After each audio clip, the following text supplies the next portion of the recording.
Okay, as I've said in the last several videos, I'm trying some new stuff with my channel. Views are a little lower at this time, and I thought I'd just do things that are kind of like the regular activity videos, like things that we just kind of do every day. Instead of trying to teach you something, let you know how the life really goes. So today we've decided we need to do laundry, and the reason we did laundry is because it's supposed to cloud up this week, and I'm going to show you outside the window here. You can see probably it's pretty sunny. So it's not that we need the sun to run the wash machine. The wash machine really doesn't take too much electric. It's 300 watts, which I'm going to explain it a little bit better here in a minute. That can run off the batteries. It's the well pump. Obviously we're getting ready to use 40 gallons of water. I need it to be a little bit sunny so I can fill that much water back up into the IBC tank. So this is the wash machine that we have. It's a little apartment wash machine. I've had one similar to it years ago. It was a little bit smaller than this one, and we bought this off Amazon. And this is the brand name. I don't sell things on YouTube. I don't even get on Amazon affiliate links or anything, but this is KUMIO. And it's completely digital, all kinds of different settings, water level settings, and the amount of rinse cycles you want. You can actually just do rinse. I mean, on the regular wash machine, at least the ones I've always known, they had the little twisty things on the top back here. This basically does the same thing. Now, what this is designed to do is hook up to your bathroom sink or your kitchen sink. And so you can plug it in, plug and unplug it right from the sink. Has an attachment. Not really sure where the attachment is. I took it off, didn't need it. So what we do is we hook it up to our water heater. So this is our on-demand water heater, and you can literally just adjust the temperature as you're taking a shower. If you don't want to run it at all, don't want to waste propane, just open the battery door. These 2D batteries ignites that little tick, tick, tick, tick, which ignites the propane. You shut that off, you open the door, that won't even ignite. So this is going to run from my RV pump out by the IBC tank, which I'll show you here in a second. And it runs straight into the wash machine right up here at the top. Pretty easy. We have it hooked up. This is the hose, the gray hose is what came with the wash machine, that has that little knob that hooks into your sink faucet. I had to buy this copper piece at the hardware store so I can make the adjustment from this, which is regular hose, it's just regular hose, into this fitting, which goes into the water heater. As far as the rinse water, okay, so it just shifted gears, so it's actually cycling. So this is a rinse cycle. And I know people are going to say this is really small, but it does all laundry need. It does a blanket, one blanket. We've only put one blanket in it. It washes the blanket. It does great job. So somebody's going to say we should hook up some plumbing for the drain, or possibly even hook up some plumbing for the wash machine, so we don't have to keep disconnecting it. It's just not that hard. Now the bucket here is for the rinse water. The rinse water comes out so fast it overwhelms the drain in the shower. So what we did was we hooked up a bucket here. There's 10 gallons of water in the wash machine. Put a bucket here, drilled holes in the bucket, enough holes that would drain quickly enough that the 5 gallons would drain out fast enough that it doesn't overflow the bucket. Okay, so it said I didn't have enough water, so it's adding more water now. I know you can't see anything. So we just drilled holes in it, and then we put that right over the drain so the water can drain down from the bucket into the drain, because it was flooding over. This just drains out so fast it was overflowing the shower. There's no reason to do that. And that is pretty simple. So about every 3 days, look, the thing is, I say that we could go a long time without laundry. We don't have a lot of laundry. You know, we're minimalist. We don't have closet fulls of clothes. About every 3 days, maybe 4 days, or when it's sunny. I mean, if we have a week's long worth of clouds, it's really not possible, but that's okay. We can run 2 loads, especially in the summer. We can run 3 loads a day. It really wouldn't be a big deal. We have enough solar panels to keep up with the well. It works out pretty good. It just makes for a long day because I got to keep filling the IBC tank.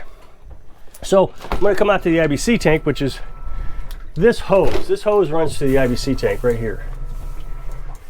So the IBC tank, I've showed you many times. I just made a video about it the other day, as a matter of fact. So it's just right out here. We put it right next to the house. So we have ventilation that runs down and into the tank area. There's actually, might be able to see it. Yeah, right there. I don't know, it might be too dark. This is ventilation that comes in from the house. That ventilation, I blow hot air in the wintertime to help keep this tank warm. So the tank has an RV pump down here. Now you can buy RV pumps off Amazon. I don't even know if I really have an RV pump. I don't think it really is an RV pump. Although when I type in the search results, RV pump, this thing is like a lawnmower pump that you could hook up to a tank and spray your garden with. From the lawnmower, it's 12 volts. So that works well for us because we have a 12 volt system. Everything we have here is 12 volts. And the RV pump hooks into a lawnmower battery right on the other side of this wall. Now the reason I did that way, I'll tell you how I charge it in a minute, is because running DC all the way from that shed down there, which you can barely see through the trees, up to here, I would have to have a massively thick wire to do that. Because there's so many amps, it's 6 amps over a long distance. Low volts, high amps gives you wattage, just like high volts, low amps. But anyway, so your wire would burn up. So I ran wire into a lawnmower battery. That lawnmower battery is as old as the house now. It hasn't been changed because I put one of those trickle chargers on it. The trickle charger just keeps it charged. You figure you don't run the water all day, so that trickle charger will keep up with your usage pretty easily, actually. Well, with our usage, we don't use a lot of water. You might hear that grinding every now and then. We got a little leak at the connection where I hooked the wash machine hose. I talk every time it grinds. That's the RV pump. Now the RV pump, I guess I lost subject on that. It's I think it's about 20 bucks. Again, I don't think it's an RV pump. It's very small. And I do replace them quite frequently. Things happen. They freeze up, they break, something happens. So I'd rather have a cheap pump that I can replace for 20 bucks a year instead of having a really expensive RV pump. As a matter of fact, the camper has an RV pump that's not hooked up that I could bring out here. There's just no reason to bring it out here. I mean, if you're spending $100 a year replacing RV pumps, it just wouldn't be worth it. But if you can find something cheap, $20. Now somebody's gonna say, what about the chemicals? You don't know if that pump is safe because it wasn't tested for human consumption. That's why we have a Berkey. We Berkey all our drinking water. I mean, we don't even know if our well is safe. I mean, we never tested it. That's why we Berkey. We would Berkey regardless. I Berkey when we had city water. I remember one time we had a Berkey and my wife left me and took the Berkey with her. She moved to Iowa at the time. I don't even think now you can buy Berkeys in Iowa. So she moved to Iowa and she couldn't buy one. So she wanted to take mine, and I replaced mine. But in the meantime, I didn't have a filter, so I was just drinking water straight from the tap. And it was making my system sick. I don't want to get disgusting here. But I could tell instantly that the water was a problem.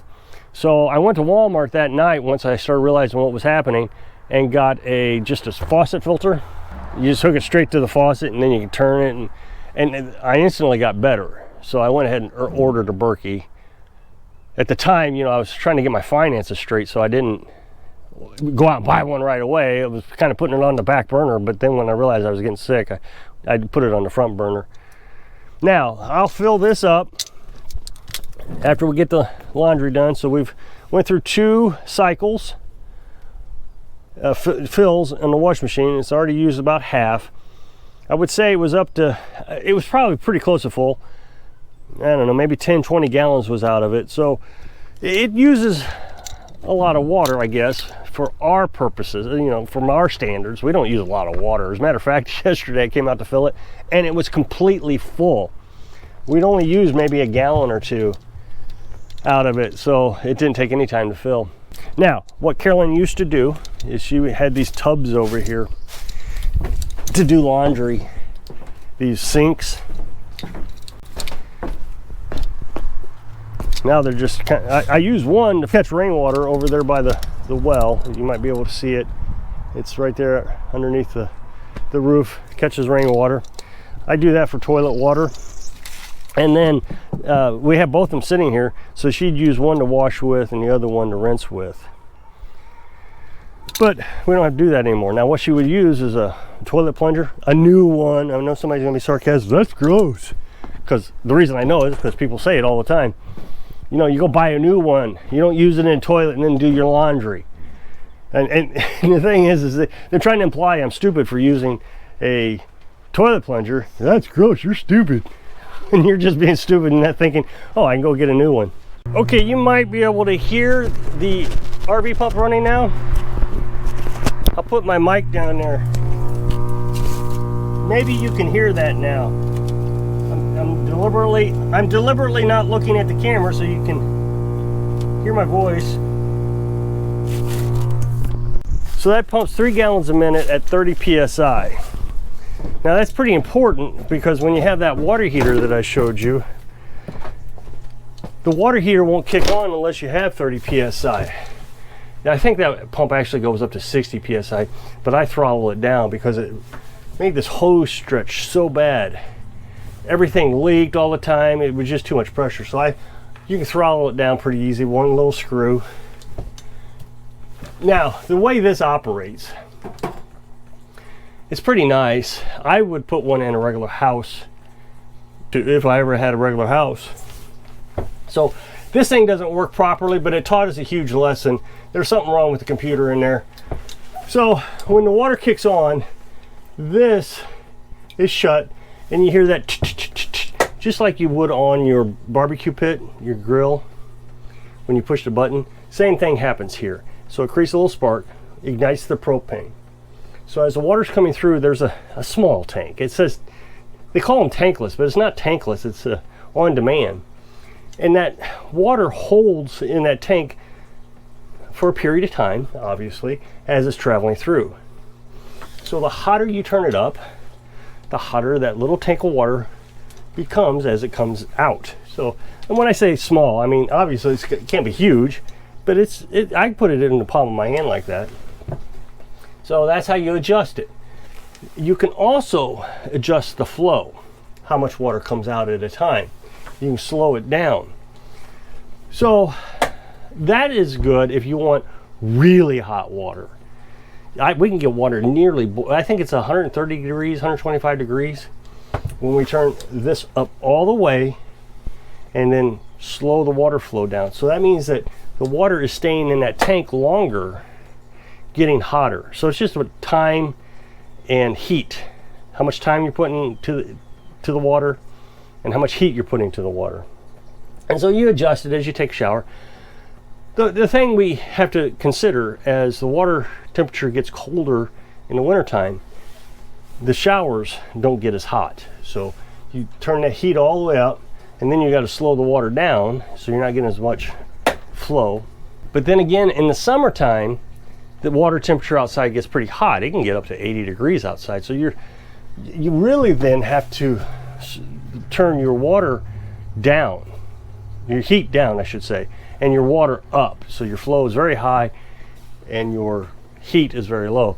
Carolyn really struggles with it because she doesn't like hot water at all. So 80 degrees is pretty close to where she wants it.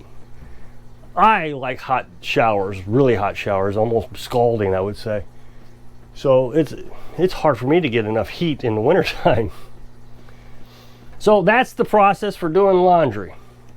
So if you'll click this up next box, it'll take you to a video where I took you to a conservation area to explain a lot of things you can do off grid with that string. So I hope I can inspire you. Think small, live big. When you're living your dreams. Thanks for watching. We did laundry in a bucket. And the same principle. Now, the reason I bring this up is because these two sinks use as much water as the wash machine does, if not more.